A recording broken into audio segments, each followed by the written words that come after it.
সব বার করে দিয়ে তারপরেই একদম সিঁড়ি ভালো করে ঝাড় দিয়ে নেবো। মাঝে মাঝে তুলে ফেলে দিই ধুলোটা এখানে, তারপরে আবার পরে সিঁড়ি ঝাড় দিই। তো আজকে আর সেটা করবো না, একবারেই দিয়ে দিলাম, দিয়ে সিঁড়িগুলোকেও খুব ভালো করে ঝাড় দিয়ে নেবো।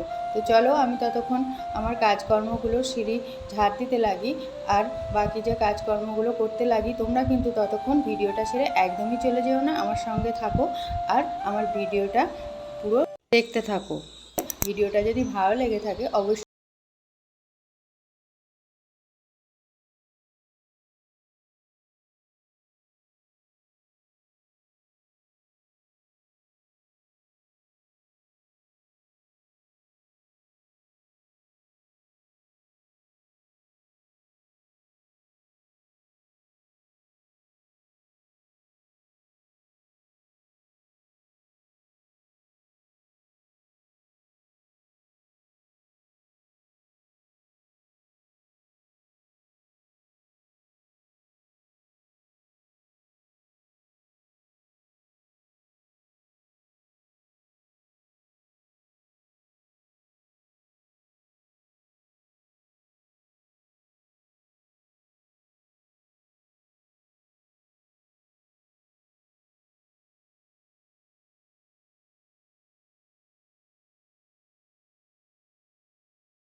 ছিলই তো, জল হয়ে কচুরিপানাগুলো একদম ভেসে উঠেছে আমাদের পুরো অনেকটা উপরে, জানলার মানে দেয়ালের অনেকটা উপর পর্যন্ত, মানে জানলা থেকে একটু নিচে।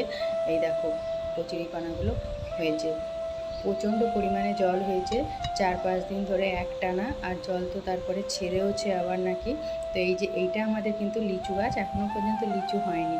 তো তারপরে এই দেখো উপর থেকে আমি দেখিয়ে দিলাম, সিঁড়ির ওপরে কিন্তু আমি ভাতটা বসিয়েছি। মাঝে মাঝে একদম নিচেটাও বসাই, তো আজকে সিঁড়ির ওপরটাতেই বসিয়ে দিয়েছি। তারপরে চারিদিকটা এই যে ঘুরে একটুখানি দেখে নিলাম। আর সকালবেলায় কিন্তু একটু হাঁটা ভালো, জানো তো, কিন্তু সময় আর হয় না। বাইরে না যাই, ছাদেও যদি একটু হাঁটি ভোরবেলা উঠে সেটাও তো হয়, কিন্তু ভোরবেলা উঠে এত কাজের চাপ থাকে যে হাঁটা আর কখন সময় পাই বলো তো। তো তার জন্য তোমাদের সাথেই একটু এই যে গল্প করতে করতে হেঁটে নিলাম, তারপরে চলে এসেছি আবার রান্নার কাজে। এদিকে তেঁতুলটাকে ভিজিয়ে নিচ্ছি, তেঁতুলটা কিন্তু মাছের টক করবো। আর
কিছুটা দেবো আর আমি খাওয়ার জন্য কিছুটা রেখে দেবো। তো ওকে চাটা দিয়ে দিলাম, ও রেডি হয়ে গেছে আর আমি এদিকে চাটা দিয়ে এদিকে বসে পড়েছি ওর টিফিনটা গুছিয়ে দিতে। তো টিফিনটা গুছিয়ে দেবো, সব কিছু যা যা রান্না করেছি সব ওর জন্যও দেবো খানিকটা করে, আর আমিও কিন্তু রেখে দেবো, আমি আর ছেলে খাবো।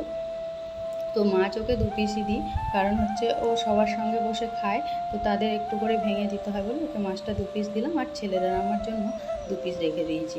টকের ঝালের 2 পিস করে ছেলেরা আমার হয়ে যাবে। তো তারপরে এই দেখো সব কিছু প্লাস্টিকের মধ্যে ভরে দিলাম প্যাকেটে, আর উচ্ছে ভাজাটা আমি প্লাস্টিকের মধ্যেই আজকে বেঁধে দিয়ে দিলাম, জানো তো। আজকে আর টিফিন বক্স একজনকে দিয়েছিল, একজন খাবার চেয়েছিল বলে, তো তারপরে তাকে মাছের যে তরকারি একদিন খাইয়েছিল নিয়ে চিংড়ি মাছ পটল চিংড়ি করে, সে আর টিফিনটা এখনও পর্যন্ত ফেরত দেয়নি। তো তার জন্য খুবই অসুবিধা হচ্ছে, তার কি করব। আর হচ্ছে করলা ভাজাটা, এটা আমি আজকে প্লাস্টিকের মধ্যেই তাই বেঁধে দিয়ে দিলাম। তারপরে এই যে জলটাও একটু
সেই ভেবে নিয়ে আসলাম যে ছেলেও খাবে আর আমিও একটু খেয়ে নিলাম। তারপরে এই যে মাছ নিয়ে এসছে, তো আমার দেওর যেহেতু মাছের ব্যবসা করে, তো ওকে বলা থাকে ও কিন্তু মাছটা দিয়ে দেয়, তার জন্য আর আমাদের বাজারে যেতে হয় না প্রতিদিন, ওই মাছটা দিয়ে দেয় এনে। তো তারপরে এই দেখো আমি কিন্তু ছেলে পড়ে চলে এসেছে, তারপরে আমি তাকে চাটা আগে দিয়ে দিয়েছি। তো চাটা দেওয়ার পরে বললো খুবই খিদে পেয়েছে, তো একটা রুটি ছিল, রুটিটা ডিম দিয়ে ভেজে আর এইভাবে রোলের মতো করে দিয়ে দিলাম।